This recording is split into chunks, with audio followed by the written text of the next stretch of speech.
Hey guys, ఈ వీడియోలో గోధుమ అట్టు చేయబోతున్నాను. ఎస్, గోధుమ పిండితో చపాతీయే కాదు దోశ కూడా చేయొచ్చు. And this is my favourite item.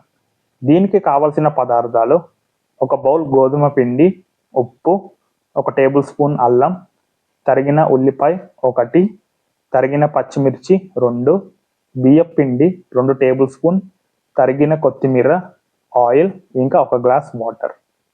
ముందుగా గిన్నెలోకి తరిగిన ఉల్లిపాయ ముక్కలు, పచ్చిమిర్చి, అల్లం, బియ్యపు పిండి 1/2 టేబుల్ స్పూన్, ఉప్పు వేసి చేతితో మిక్స్ చేయండి.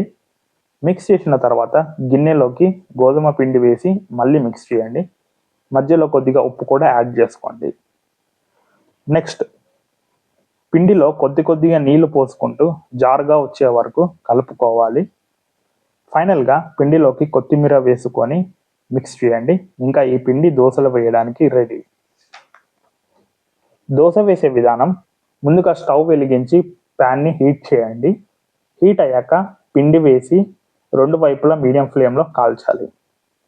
అంతేనండి రెసిపీ. ఇందులో నంచుకోవడానికి ఆవకాయ లేదా ఏ పికిల్ అయినా బాగుంటుంది. నేను మాత్రం కారప్పొడి వేసుకొని తిన్నాను, చాలా బాగుంది. మీకు గనక ఈ వీడియో నచ్చినట్టయితే లైక్ చేయండి. అలాగే మన ఛానల్కి సబ్స్క్రైబ్ చేయండి. ధన్యవాదాలు.